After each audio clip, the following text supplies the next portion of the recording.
you have any plans to visit the border? At some point, we are going to the border. We've been to the border. So this whole thing about the border, we've been to the border. We've been to the border. You haven't been to the border. And I haven't been to Europe. And I don't understand the point that you're making. I'm not discounting the importance of the border. Well, I mentioned. I seriously don't understand how this woman is running for president. Who in their right mind would vote for someone like her? We've been to the border. We've been to the border. We've been to the border.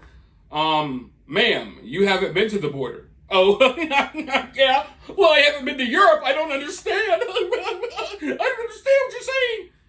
And I'm looking at this like, what? Why would you sit there and blatantly lie? We've been to the border. We've been to the border. Well, you haven't been to the border. Oh, what are you talking about? It's absolutely insane. But half of America is going to vote for this woman. And that should tell you all you need to know about half of America. And I'm literally, I honestly, it's kind of scary. I'm not scared. I'm not shivering in my boots. Don't get me wrong. But when you really think about it, it's kind of scary that people will go stand in line to cast their vote for a woman like this. It's not just about all of her failures as vice president. It's about how blatantly dumb she is and how she laughs everything off as if it's a big joke. Because that's her crutch. She thinks that she can just laugh and all of the problems go away. And to be honest, it's been working for her. It's been working for her. But as her laughs and giggles distract the idiots that still pay attention to the mainstream media, the reality on the ground, it's hard to ignore. It's hard to ignore the prices of groceries. It's hard to ignore the price of gas. It's hard to ignore that our country is being flooded with illegal immigrants, and in some cases, legal immigrants, because they're finding loopholes to pretend like a lot of these people are legally coming over here, when in reality, none of us agreed to it, right? But Kamala Harris has a new strategy. You see, for the longest, they tried to pretend like Kamala Harris has nothing to do with the border. She's not the border czar. She's not in charge of the border. They tried to just disassociate her from the border altogether, act as if she had nothing to do with it, even though we all know that's a lie. Well, now they flipped the script, and now they're just trying to blame Trump for the border. And it's crazy because I've never seen someone currently in office blame all of their current problems on the last president. But when you have a voter base that's dumb enough to vote for Kamala, you can literally say anything.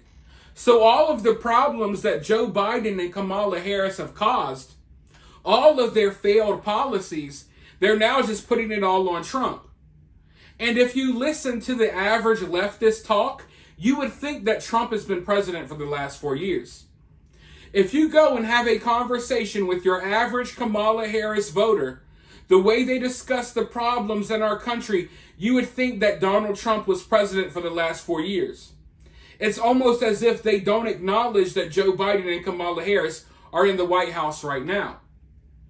But as Kamala continues to try to blame the southern border on Trump, which we know that's not the case, no one has talked about illegal immigration and the southern border more than Donald Trump. It literally gets to the point where even I'm like, all right, I'm tired of hearing about this. I get it's a problem, but I'm tired of hearing about it. That's how much Trump talks about it. It's one of his main talking points, and rightfully so, because it's one of the biggest issues we're facing in America. Meanwhile, the Democrats act like it's not a problem as they continue to flood our country. But now they're trying to flip the script and blame everything on Trump. So I think it's important that you watch this news clip and you all get a dose of reality. I want you all to see. I want you all to see some of these numbers. I want you all to hear about some of these criminals that the Kamala Harris administration, that's what I'm going to call it, because Joe Biden ain't president anymore. He hasn't really been with us for the last 4 years. This is Kamala Harris is doing. So I want you all to watch and listen as they explain to you all the type of people that are coming across our southern border that Kamala Harris has allowed into our country. So let's go ahead and roll the clip, and then I'll be right back. Yeah, Sandra, bear with me. We just got these numbers moments ago, but it's a jaw dropper to say the least. So to set the stage here, let me just explain what these numbers mean. ICE has something called a non-detained docket. Essentially what that is it means migrants who were encountered by DHS but are no longer in federal custody. So who's on this non-detained docket? It's illegal immigrants who were caught and released at the border, released with the court date years away. They're in immigration proceedings, combined with illegal immigrants who have already been ordered deported from the country by a judge but are still here roaming the country. So keep that in mind, this non-detained docket. According to a letter that the acting director of ICE just sent to Texas Congressman Tony Gonzalez, on ICE's non-detained docket, they're currently tracking 425,000 non-citizens who have been convicted of a crime. Of that number, over 13,000 non-citizens have convictions for homicide and are on the non-detained docket, meaning they're roaming the country right now. On top of that, there are another 15,811 non-citizens convicted of sexual assault who are roaming the country right now on ICE's non-detained docket. It doesn't stop there. Those are convictions.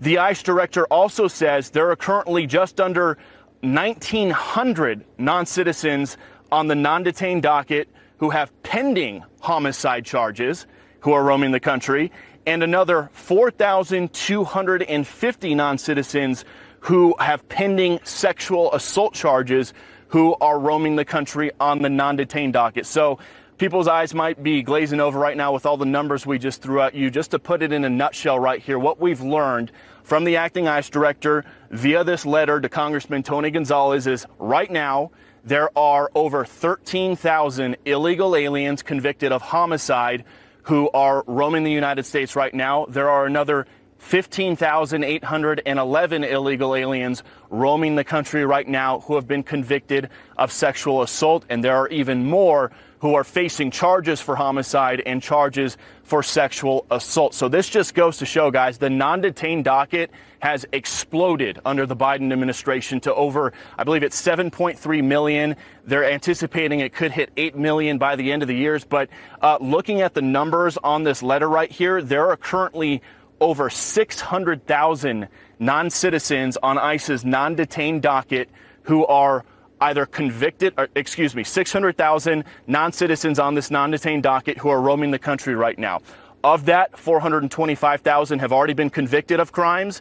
222,000 are pending crimes. And again, the most serious crimes we just told you about, over 13,000 convicted of homicide, over 15,000 convicted of sexual assault. And honestly, that is not a surprise to hear given these horrible headlines we keep seeing popping up in multiple parts of the country almost every day now of a horrible sexual assault or a murder or another violent felony committed by an illegal alien who is often caught and released from custody. And the jaw dropper here too, guys, is all these numbers we just rattled off, they don't even account for the nearly 2 million gotaways who have crossed our border under the Biden administration. Those almost 2 million gotaways, they were never encountered by DHS. They snuck in. They were never caught by Border Patrol. They were never encountered by ICE.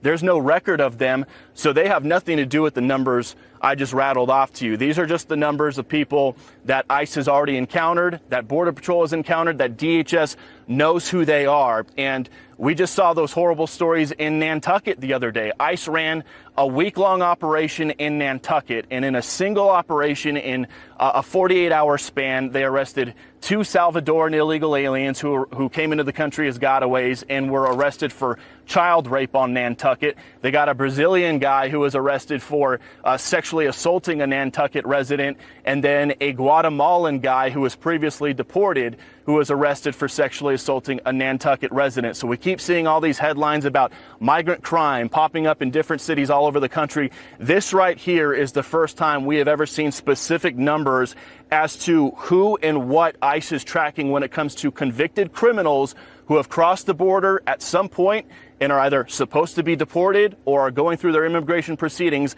but are not in ICE custody right now and are roaming the country. So I'll ping it back to you guys, but some pretty jaw-dropping numbers that we are still going through as we speak right now. So America has basically become the dumping ground of the world.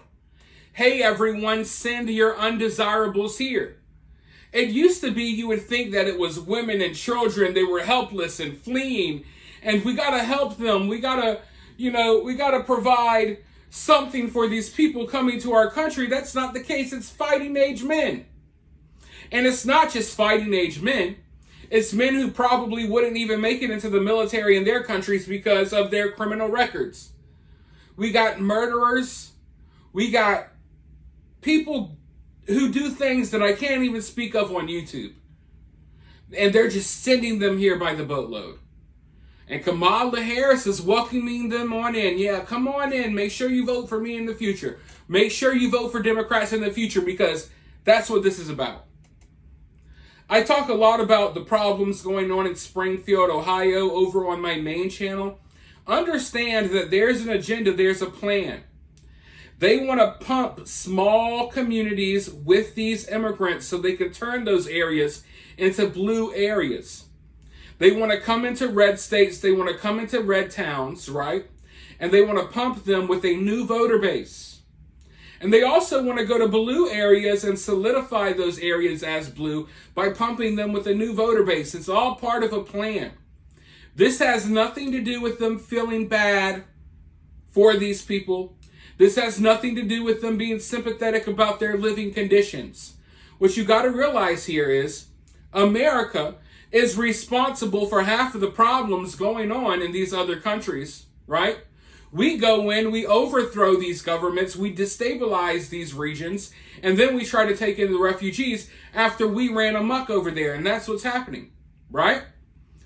A lot of the problems going on in Haiti, you could blame the Clintons for that, and it's deeper than that, I know. But on the surface level, you can do your research and see some of the destruction they've caused over there, some of the weird, shady stuff they got going on over there.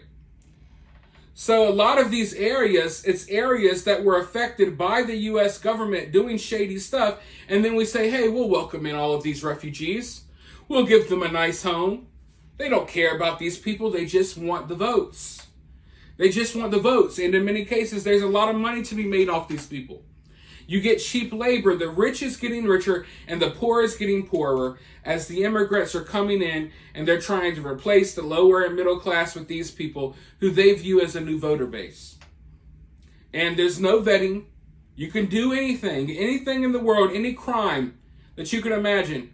And half the time, I don't even think these other countries are sending people to jail anymore. I think they just send you to America. Oh, you did this, you did that. Oh, well, we're sending you to America, the dumping ground. And other countries are laughing because they know they're taking advantage of our weakness. They know they're taking advantage of our weak leaders.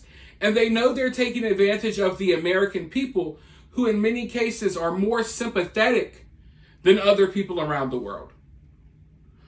Your average American is more sympathetic than someone who's living in one of these war-torn countries that doesn't view the world, that doesn't view human life in the way that we do. But we're going to get even more of this if Kamala wins. So go ahead and prepare, because we don't know what's going to happen. And I mean, I don't want to say too much on this platform, but I'm kind of worried about how this election is going to go. Not because I don't believe that Trump can beat Kamala. It's because of the other factors that are at play here. And best believe there's already shady stuff going on. But for now, go ahead and let me know your thoughts down below. While you're down there, hit that thumbs up, hit that subscribe, ring that notification bell. And if you find yourself getting too worked up by all of this, remember, it's just political cinema.